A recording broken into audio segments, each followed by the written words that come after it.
Hi everyone, thank you so much for joining. In this video, I'll be introducing the NaviCenta, the disease map for placental dysfunctions. To give you a little bit of background first, a training network funded by Horizon 2020. In total, we are 15 early stage researchers located in 13 different institutions across Europe, as you can see here. And in general, we had the aims to improve our ability to study, model, and visualize the placenta, train the next generation of translational scientists for maternal and fetal health, and to develop diagnostic tests and therapies for pregnancy complications. The placenta is one of the least studied organs of the human body. So the questions about molecular signaling in healthy and dysregulated placentation, as well as what are the key processes in placenta-associated conditions remain. When you study the placenta, you face several challenges. You have limited data. The topic is extremely complex. You rely on interdisciplinary research, so a lot of collaboration is necessary and communication, and accessibility is always an issue. There are some workarounds. So when you work with limited data, usually you rely a lot on models. Can be in vitro models, animal models, or in the case of NaviCenta, a computational model. The NaviCenta is the placenta as well, is extremely complex and dynamic. And that's why we chose an integrative method where you can integrate various data formats from different data sources. That also means this automatically becomes interdisciplinary research, which is why we like the use of a disease map, where you make the same knowledge, the same kind of information, the same tools available for everyone, even the public. Accessibility, especially when it comes to computational models, is still an issue. That's why we adhere to standards and documented everything. This is what the interface looks like. We will get into this in one of the following videos. The NaviCenta works with a couple of plugins, so it doesn't just have the interface and a couple of networks that you can click on. You can also use plugins, get even more information, such as disease variant association, drug reactions, explorations, and GSEA, which were created by the University of Luxembourg. On request, you have some plugins created by the University of Rostock, such as Overlay, Omics, and Centrality. I'll actually get into some of these in the following videos. What is important to know is that it's already available online. 28 networks are already included. It's publicly accessible. In total, over 300 articles are included. So those were the sources where we got the information for the different networks. Plugins are available on request. However, you can actually find most of them online. And all the maps and results are downloadable as images and as TSV files. If you want to get in contact, you can actually do that via the NaviCenta. So you can enter the interface and leave comments there. Or you can write under navicenta@uni-rostock.de. But let's have a look at the interface of NaviCenta now. On the left-hand side, you have some panels that'll help you navigate through everything. So you can search different entities. You can select how you want to view everything. Right now, it's pathways and compartments. That's default. In the middle, you will see some of the networks, some selected networks that you can view on entry. You can zoom in and zoom out. You can select entities and find more information about the entities. You can follow the links. Everything's fully annotated. So it'll direct you to a different database with more information of the entity. In this case, we selected this entity. Let's go back to the NaviCenta. But not only the entities. In this case, it was a protein. This would be a molecule. There's also ions, genes, microRNAs, which are selectable and you can find more information on them. But also the reactions are annotated, so you can click on them and it'll give you more information on that specific reaction. It'll tell you what kind of reaction it is, and it will give you the link to the publication where we got that information from. So you can click on that and it will redirect you to the original publication. Let's go back to the NaviCenta. So those are the ones that you can view upon entry, which I find very useful, is the overview here.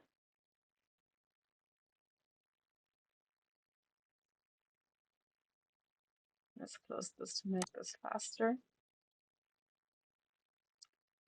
So you can see a graphic overview of placentation healthy and preeclamptic. That doesn't mean you cannot use data from a different placental dysfunction. So if you use, let's say, IUGR data with the plugins in the NaviCenta, it'll give you some feedback on what that does or how that is deregulated in comparison to healthy placentation. And that is also very useful given that very little is known about, well, placentation and all the different placental dysfunctions.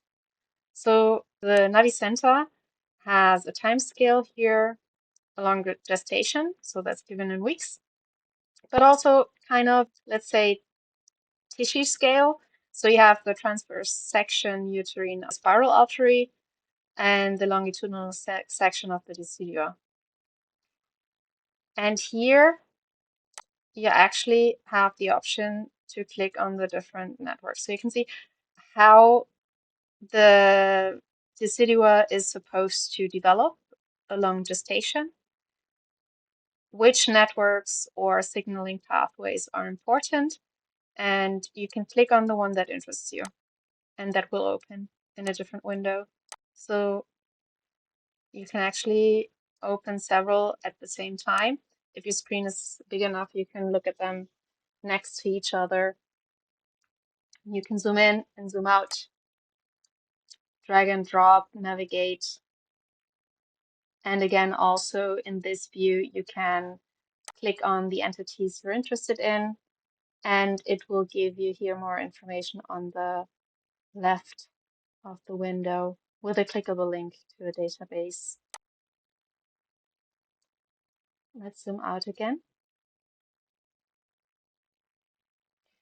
You can also decide how you want to view this. So for example, right now it's pathways and compartments, but you can also select networks, which is a bit more simple. So before, as you can see, if you can see the difference here, you can see a compartment, and if you pick just network, you really only see the network. If you find the colors distracting, you can select empty here under overlays. Personally, I like pathways and compartments. It helps me navigate what's what. If you're very new to this, you also have the legend, where reactions are visible. So we've seen that you can click on the reactions and it will tell you what kind of reaction it is. But if you don't want to have to click on every single reaction or entity, you might want to get familiar with the legend. It'll show you how everything is visualized. The same goes for the entities, what kind of species are there. So we do have proteins, genes, RNAs, ions, and molecules in there, and phenotypes, of course. With time, you will get more and more familiar with them. But as I said, you can also click on the entity and it will tell you what it is. So let's close this one. Let's remove the legend. Let's select one of the networks and zoom in a little bit. So it's legible. All right. So as you can see on the right, I've already uploaded one of the plugins. So usually when you open the NaviCenta, you cannot see the plugins. You would have to load them here. We will get into this in a different video. I've already included this one because I find it quite useful. You can use it to explore all the different networks, which are called submaps here. You can type here, well, if you select different ones, it'll open them here directly, and it will tell you what kind of phenotypes are connected, what target this specific entity has, and again, the relationship, what kind of regulation it has. It automatically gives you a reference as well, which you can again open if you want to. You can also check what kind of regulators this specific entity has. So this is really nice to get an overview and try and navigate the NaviCenta, the placenta, in a way. You can also use downstream enrichment, where you can add elements you're interested in one by one, and you click element, and you can up and down regulate them here. That would be in silico perturbation, and it'll give you an estimated result of how that would affect phenotypes. Here you can select phenotypes.